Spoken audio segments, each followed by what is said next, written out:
Ahora nos toca revisar el tema de presión lateral de tierra y en esta primera parte vamos a estudiar el empuje. Como hemos visto en nuestras clases, en este caso vamos a analizar qué pasa cuando tenemos, por ejemplo, una piscina o algún depósito de agua y este es el nivel del agua y qué hacemos para calcular cuál es la presión de agua en función de la profundidad. Lo que nosotros generalmente hacemos es multiplicar, ¿no?, el peso unitario del agua, que es una constante, por la profundidad. Por lo tanto, la distribución de las presiones de agua es lineal. También habíamos mencionado que el agua genera una presión de tipo isótropo, es decir, que en cada una de las direcciones, como vemos aquí, la presión del agua tiene la misma magnitud. Tenemos también el caso en el que tenemos suelo, simplemente suelo, sin considerar la presencia de agua, y calculamos la presión que genera, la presión vertical que genera en cualquier punto este suelo homogéneo, como el peso unitario multiplicado por la profundidad. Sin embargo, cuando se trata de suelo, la presión ya no es isótropa, sino que es anisótropa. Eso significa que el esfuerzo generado por el propio peso del suelo, sigma vertical, no tiene la misma magnitud o el mismo valor que en este sentido, ¿no?, en sigma horizontal. Entonces aquí hay una diferencia.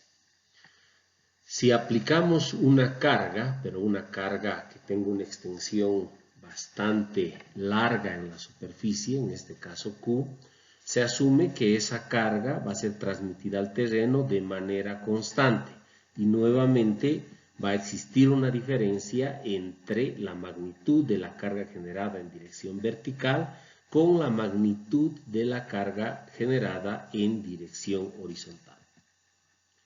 Este es el último caso que vemos en la figura, donde la carga, a diferencia de este caso anterior, la carga ahora es finita, tiene una dimensión como que por la que podría ser una fundación superficial como una zapata, y en este caso lo que va a suceder es que esta carga, sabemos que el suelo disipa cargas, eso han debido estudiar en un curso previo de mecánica de suelos, y con teorías elásticas como la de Boussinesq podemos ir calculando cómo a medida que avanzamos en profundidad la magnitud de la carga vertical se va reduciendo. Y obviamente, como existe una diferencia entre la carga vertical y la carga horizontal, también la carga horizontal se va disminuyendo a medida que avanzamos en profundidad. La relación entre las cargas verticales y las cargas horizontales están dadas por un coeficiente. Este es el coeficiente que representa la presión lateral de suelo. Este es un coeficiente de presión lateral. Por lo tanto, aquí en términos de esfuerzos efectivos, decimos que para calcular la presión o el esfuerzo horizontal que genera cada una de estas cargas, estas que vemos aquí, tenemos que multiplicar el esfuerzo efectivo vertical por este coeficiente de presión lateral. En el caso del agua, habíamos dicho que no existe diferencia entre la presión del agua en una u otra dirección. Por lo tanto, cuando nosotros calculamos el esfuerzo vertical, la ecuación es la altura de agua multiplicada por el peso unitario del agua. La ecuación va a ser exactamente la misma para el caso horizontal. Por lo tanto, este coeficiente lleva el valor de 1. En el caso del suelo, lo que nosotros hacemos es calcular el esfuerzo vertical o la presión vertical multiplicando la altura, la profundidad a la que se encuentra el punto que estamos analizando por el peso unitario del suelo. Y en este caso, como estos valores son diferentes, no como en el caso anterior del agua, lo vuelvo a mencionar, tenemos aquí que para determinar el esfuerzo horizontal, el esfuerzo lateral que genera el suelo, necesitamos determinar este coeficiente, K sub 0, que es el coeficiente de suelo, el coeficiente de tierra en reposo. Ya luego vamos a ver, vamos a aclarar un poco más a qué se refiere este concepto de reposo.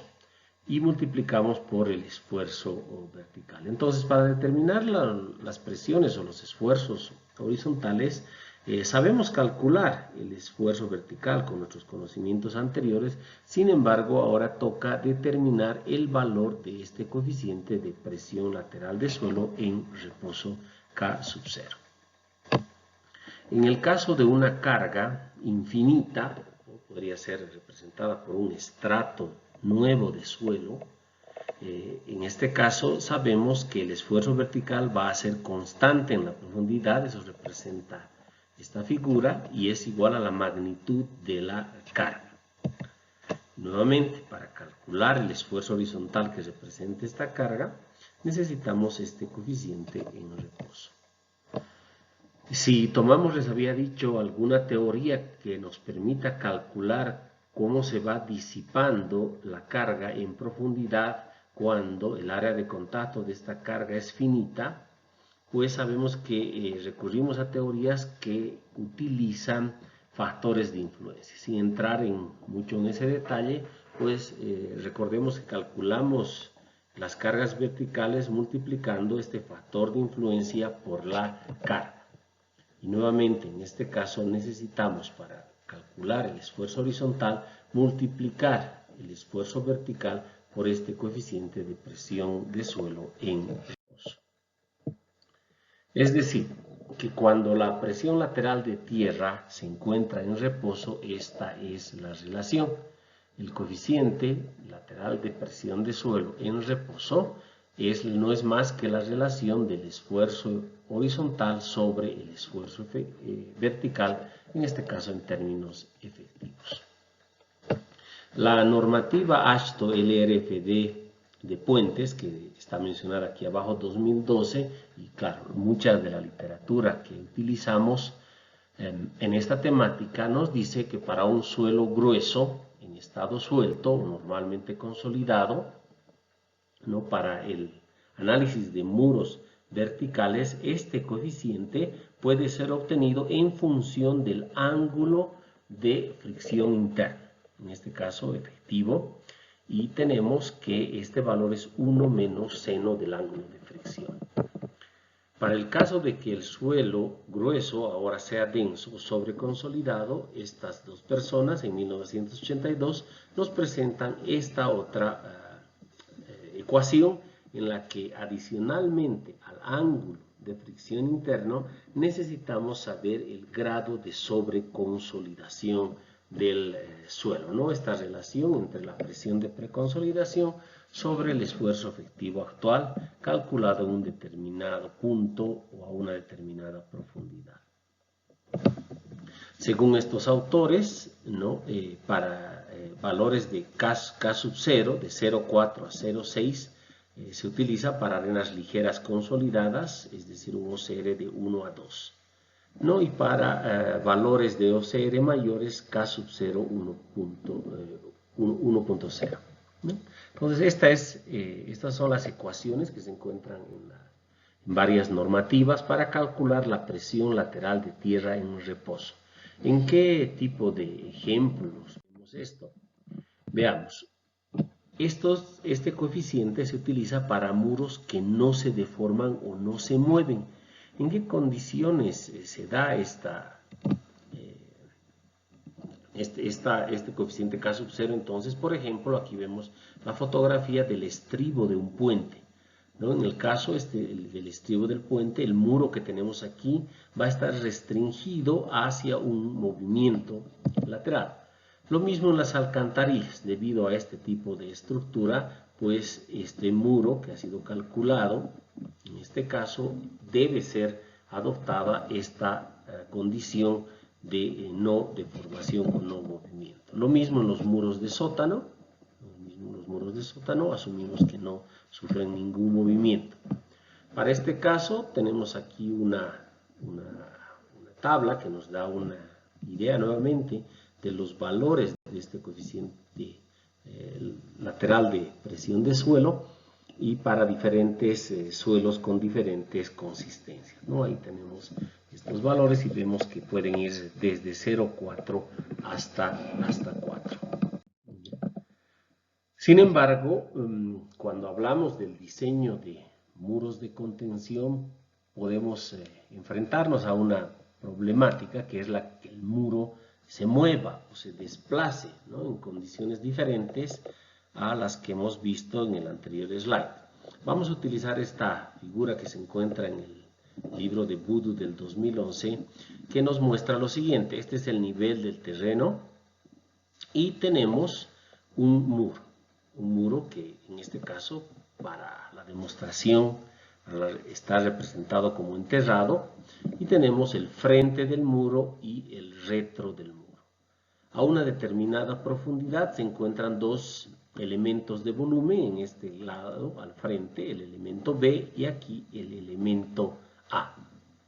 En este momento, tal cual está representado aquí, el muro no tiene ningún desplazamiento, ningún movimiento, por lo tanto, la relación de esfuerzos verticales con el esfuerzo horizontal está dado por el coeficiente de presión lateral en reposo K sub 0. El muro no tiene movimiento. Sin embargo, si a través de una acción el muro se mueve en la dirección que señala esa flecha, va a ocurrir eso. Entonces el muro rota en función de la base y se generan cambios en el suelo. En este caso, en esta zona, el suelo empieza a generar una acción sobre el muro. Entonces el suelo toma una participación activa, empieza a empujar el muro y esa condición se denomina activa. Como vemos, la relación entre el esfuerzo vertical y el esfuerzo horizontal cambia. Ya no es K sub 0, sino más bien ahora utilizamos un coeficiente de presión lateral de suelo activo, con un valor numérico diferente a este anterior. Del otro lado, es ahora más bien, del lado B, es el suelo el que sufre la acción de empuje del muro y toma un carácter pasivo. El suelo, que es el que viene empujado, comprimido por el muro, y justamente es así como se llama esta condición, cuando el suelo, repito, viene siendo comprimido por el muro y el coeficiente cambia a un coeficiente de presión pasivo. En esta imagen, entonces, vemos que en el análisis de empuje de suelo podemos tener nosotros tres condiciones. Una de empuje nulo, que es la condición en reposo. Otra en la que el suelo es el que empuja el muro, la condición activa. Y otra en que más bien es el muro el que a través de un movimiento, de una rotación en este caso, comprime el suelo y a eso le llamamos pasivo. Estas son las tres condiciones. En esta presentación vamos a ver cómo se calcula y qué pasa con el activo. En una parte siguiente vamos a ver qué pasa con el empuje pasivo.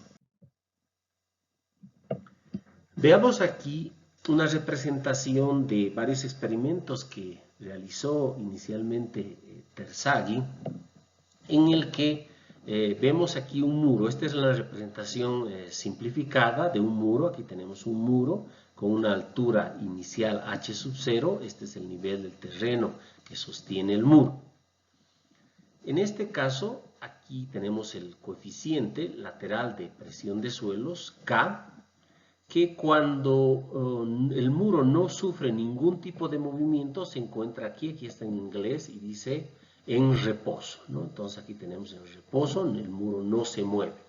Por lo tanto, en este eje horizontal está representada la rotación. ¿Qué sería la rotación? El desplazamiento de la parte superior del muro con relación a la altura del muro, ¿no? Delta X sobre H. Cuando la rotación del muro es 0, justamente este punto aquí, el coeficiente que debemos utilizar, acabamos de decirlo, es el coeficiente K sub 0 en reposo. Pero ¿qué pasa si el muro rota hacia afuera? En este caso tiene esa rotación hacia afuera y es el suelo quien genera esta rotación, es el suelo ahora quien empuja al muro y el suelo toma esta condición activa. Cuando ocurre eso, lógicamente en la parte superior aquí vamos a tener un movimiento, un desplazamiento de la parte superior del muro, y eso lo que va a generar es lógicamente esto, que delta X sobre H empiece a crecer en esta dirección. Lo que vemos es que el valor del coeficiente lateral de presión de suelo va a ir disminuyendo. Entonces va disminuyendo este coeficiente. Es decir, que la presión que tiene el suelo, ¿no?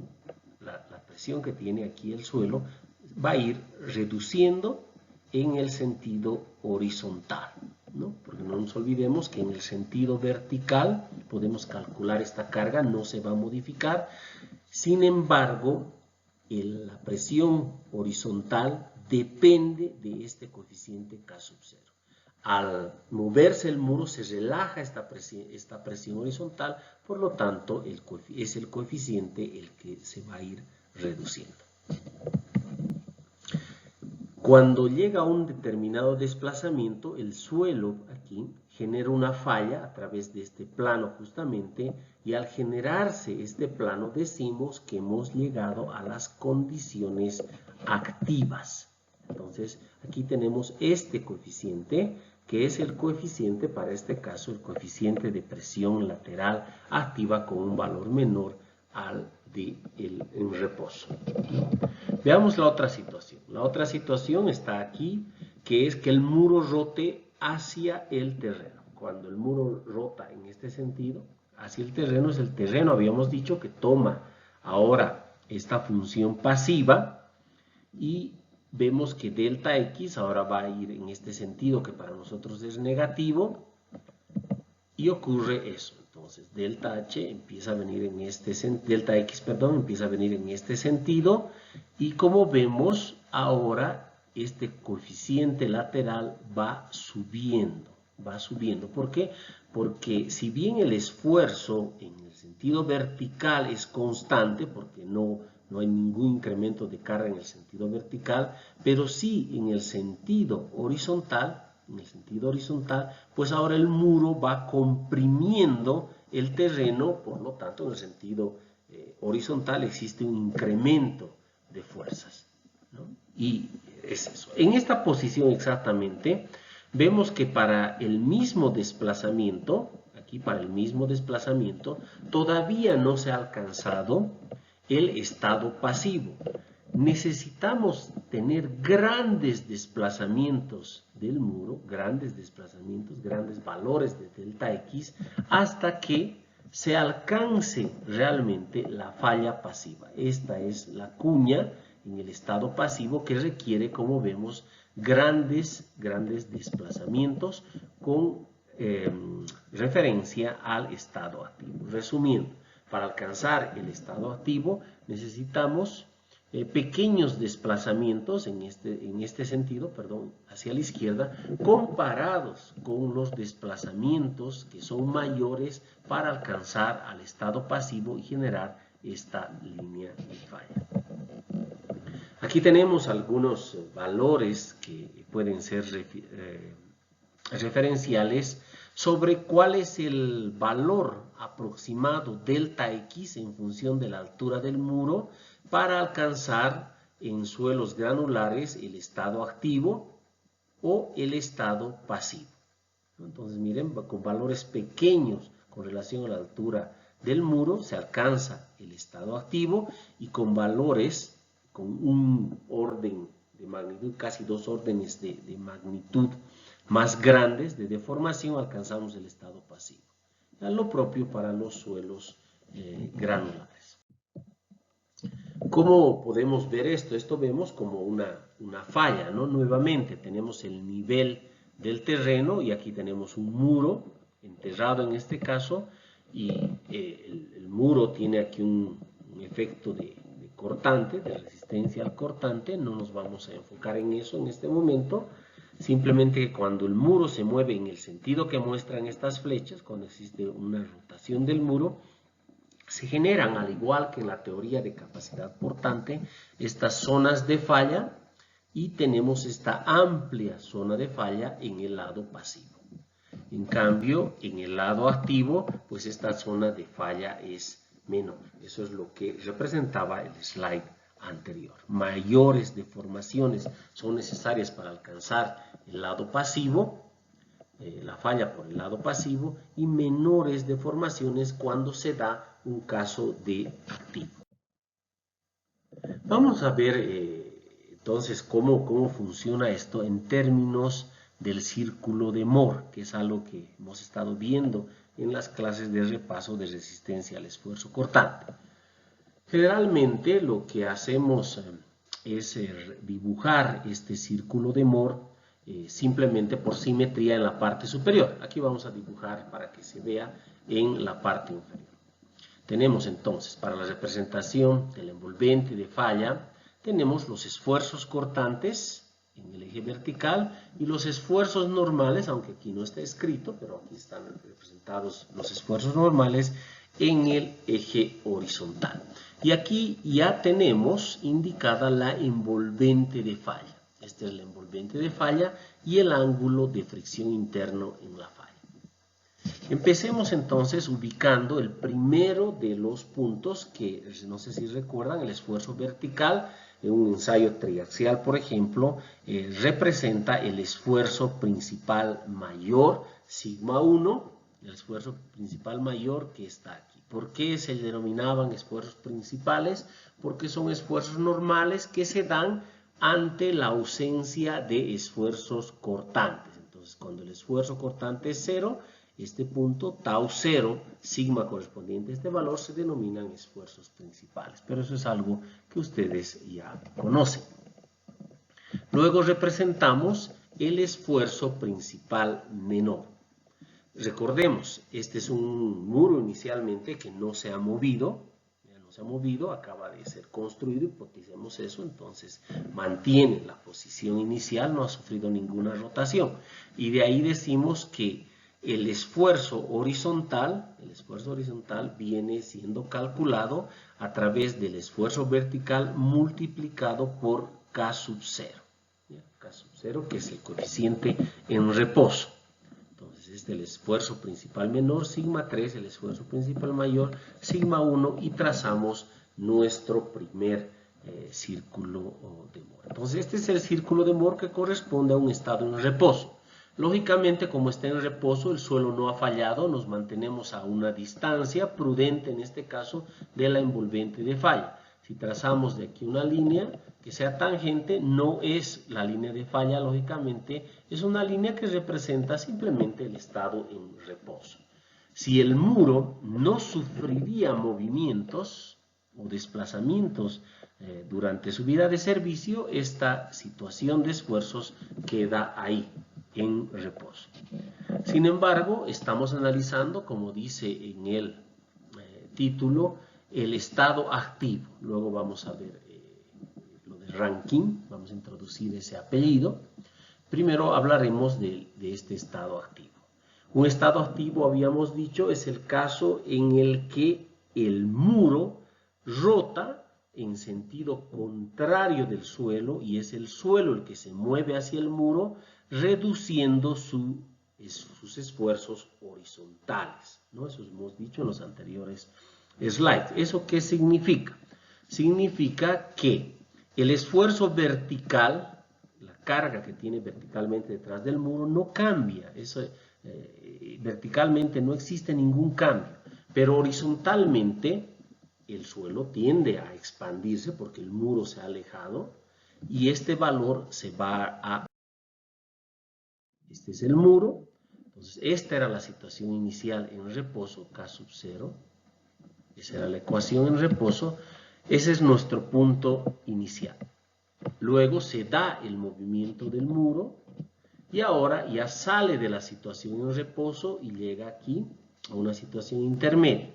Pero ¿qué pasa en esta situación intermedia? Lo que acabo de decir, el esfuerzo vertical, es la carga en este sentido, no cambia, esa es constante. Pero al moverse el muro, al desplazarse en este sentido, este suelo se expande, relaja los esfuerzos y estos esfuerzos se reducen. Para que la ecuación tenga consistencia, si el numerador es constante, si el denominador es constante y el numerador se reduce, también este coeficiente se debe reducir. Y esa es la situación. En términos del círculo de Mohr, lo que estamos diciendo es que este valor se va a reducir, este se mantiene constante, pero este se va a reducir, y el nuevo círculo de Mohr para esta condición de 1 es esto, ¿no? Donde, repito una vez más, el esfuerzo horizontal se ha reducido y se genera una expresión. En esta situación vemos que el muro sigue rotando, esa es la suposición, el muro sigue rotando, y con esta ecuación que ya teníamos, nuevamente se mantiene constante el esfuerzo vertical, se sigue reduciendo debido al movimiento del muro, el esfuerzo en el sentido horizontal, el empuje, y lógicamente este coeficiente va a... Eso, en términos del círculo de Mohr, muestra que aún se mantiene este punto que representa el esfuerzo vertical, pero el esfuerzo horizontal se sigue desplazando hacia la izquierda en una reducción y nos vamos acercando hacia la... En un tercer y último caso, vemos cómo se sigue reduciendo el esfuerzo horizontal debido al movimiento en este sentido del muro, lo que hace que se siga reduciendo este coeficiente de presión lateral de suelo. En este caso llega un momento en el que se genera una falla por la parte trasera del muro, en el tras 2, y en este caso pues se genera una serie de superficies de deslizamiento, es una falla que se da en esta zona, y este coeficiente en este caso ya viene a ser el coeficiente activo de presión lateral, ¿no? Se ha generado aquí el deslizamiento y alcanzamos el estado activo.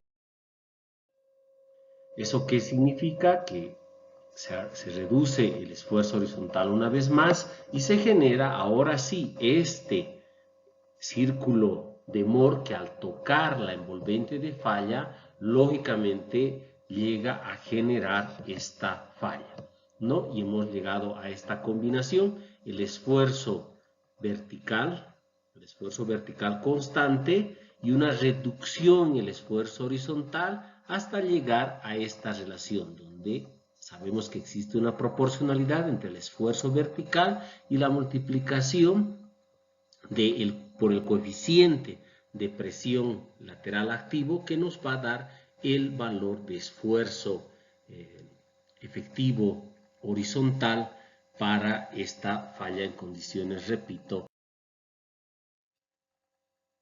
A partir de esto, lo que nosotros vamos a hacer es deducir cuál es la ecuación con la que esta persona, Rankine, este investigador Rankine, propone la solución para obtener este coeficiente de presión lateral en condiciones activas en función de la resistencia del terreno.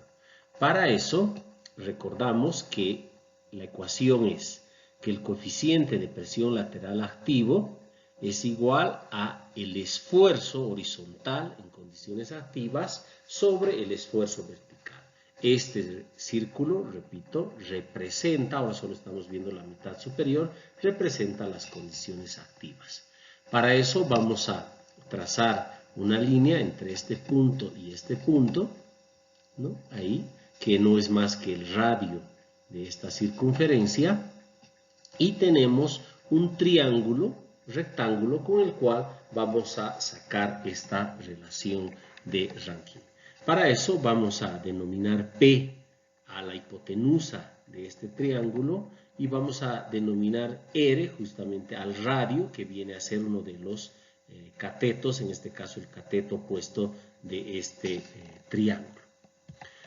Dentro de esto, lo que nosotros conocemos es que la función seno del ángulo, va a ser en este caso del ángulo de fricción interno, va a ser R sobre P. Ahora nos toca determinar en estas relaciones cuál es la representación de R y cuál es la representación de P en términos conocidos para nosotros, ¿no?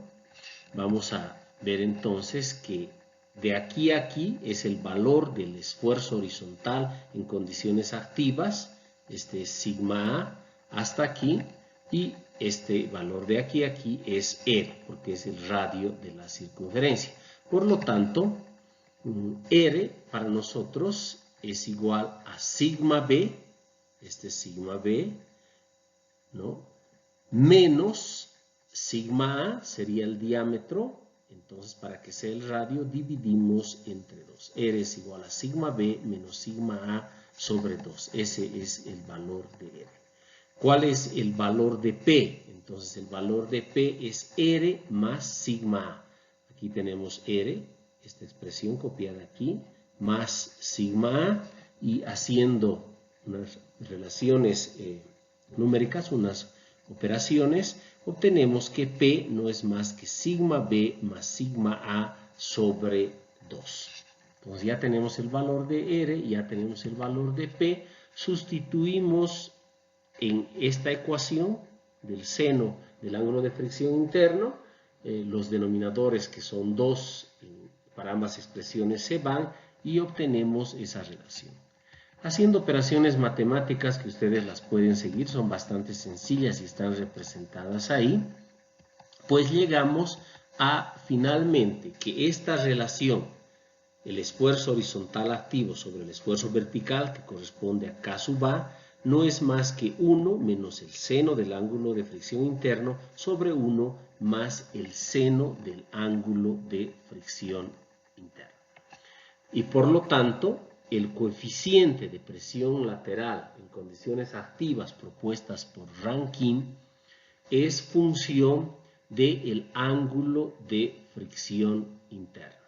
¿Esto qué significa? Luego vamos a hacer una breve comparación con otro método que me adelanto a mencionar, lo que es el método de Coulomb, pues en este caso no toma en cuenta factores como la fricción que se puede dar entre el material del muro y el suelo. Entonces ese es un parámetro que esta teoría de Rankine, por ejemplo, no toma en cuenta. Tampoco toma en cuenta, claro, hay unas ecuaciones que luego han sido desarrolladas como la de Bell, hay una teoría de Rankine y Bell, que va más allá, pero esta que es la básica, la fundamental de Rankine, no toma en cuenta que detrás del muro exista una pendiente, un talud, sino como los dibujos que hemos estado viendo, existen simplemente un terreno horizontal. ¿Ya? Por lo tanto, vamos a ir viendo que esta representación de Rankine es la más básica para calcular el coeficiente de presión lateral. Veamos ahora qué pasa cuando se dan las condiciones pasivas, es decir, cuando es ahora el muro quien se mueve contra el suelo. Para eso tomemos nuevamente las condiciones iniciales en una menor escala, ya vamos a ver después por qué. Aquí tenemos de nuevo el esfuerzo vertical que representa el esfuerzo principal mayor. Tenemos el esfuerzo horizontal, en este caso, que está en las condiciones en reposo. La misma situación que habíamos visto de partida para el caso activo, pero ahora estamos en el caso pasivo. Y solo para recordar, sabemos que lo que ocurrió en el caso pasivo era que el muro se alejaba del terreno, por lo tanto el terreno se iba contra el muro en condición activa e iba relajando o reduciendo el esfuerzo horizontal hasta llegar a la falla. Eso es lo que habíamos visto en condiciones activas. Pero en cambio ahora la situación es diferente. Nos da una condición en la que es el muro quien empieza a comprimir el suelo. En lugar de relajarse o de reducirse la presión horizontal, ahora va a ir creciendo porque el muro cada vez va comprimiendo más el terreno. Entonces, nuevamente se va a mantener constante el esfuerzo vertical, pero en el caso horizontal existe un incremento. y ahí vamos a tener, debido a esta compresión, repito una vez más, del muro hacia el suelo, se va a ir incrementando el esfuerzo horizontal. Y así poco a poco empezamos a mover este círculo, hasta que llegamos a una condición, no llamémosle particular, en la que justamente el esfuerzo horizontal tiene la misma magnitud del esfuerzo vertical, esta condición, y el círculo se convierte en un punto en esta representación, ¿no? Entonces, este punto, justo aquí este punto, da para las condiciones donde el esfuerzo horizontal es igual al esfuerzo vertical. Pero el esfuerzo horizontal va a seguir en este proceso de incremento, y ahora aquí se da este pase, si podemos llamar así, una situación en la que el esfuerzo horizontal ahora es mayor al esfuerzo vertical. No olvidemos que el esfuerzo vertical se mantiene constante ahí, donde estoy dejando el punto rojo. Y poco a poco sigue el muro comprimiendo al terreno y generando incrementos en los esfuerzos verticales. No olvidemos, eso lo habíamos visto en una representación anterior, que para que se dé la condición pasiva se necesita un gran desplazamiento de terreno, a diferencia del activo. Entonces se sigue incrementando esta presión horizontal hasta que llegamos a un momento en el que este círculo de Moore, para esas condiciones de relación de esfuerzo horizontal, esfuerzo vertical, toca la envolvente de falla y se da ahora la falla por condiciones pasivas, ¿no? En este caso, el esfuerzo horizontal es mayor al esfuerzo vertical. Eso es lo que ocurre. Esa ecuación, que no la voy a deducir yo, pero sí les voy a pedir que trabajen en esto de la misma manera en la que yo he hecho en esta presentación para las condiciones activas. Les pido que ustedes demuestren que para las condiciones pasivas esta es la relación, ¿no? Entonces, el coeficiente de presión lateral pasivo, bajo la teoría de Rankine, es igual a 1 más el seno del ángulo de fricción interno sobre 1 menos seno del ángulo de fricción interno. Esta F es por la falla, ¿no? Solo denota, es una aclaración adicional, que es cuando toca la falla. Pero se supone que así es para alcanzar las condiciones pasivas. Por lo tanto, la presión lateral de tierra, la presión lateral de suelos, se calcula ahora esta presión lateral como un coeficiente de presión lateral por el esfuerzo, lo que sería el esfuerzo vertical, ¿no? El peso unitario del suelo multiplicado por la altura o la profundidad a la cual estamos haciendo este análisis. Eso lo dice la AASHTO en la normativa para puentes 2012. En el caso de muros que no se deforman o no se mueven, sabemos que este coeficiente K es el de reposo. En el caso de muros que se deforman o mueven lo suficiente para alcanzar la condición activa mínima, este coeficiente es el activo, y es el pasivo para muros que se deforman o mueven lo suficiente para alcanzar la condición pasiva mínima. Entonces, depende de si el muro se mueve y con qué dirección se mueve, y además si se mueve o no, este coeficiente de presión lateral va tomando diferentes valores. En el caso de Rankine, esta es la ecuación para calcular el activo, que es la que acabamos de deducir, y esta es la del pasivo, que es la que yo les he pedido que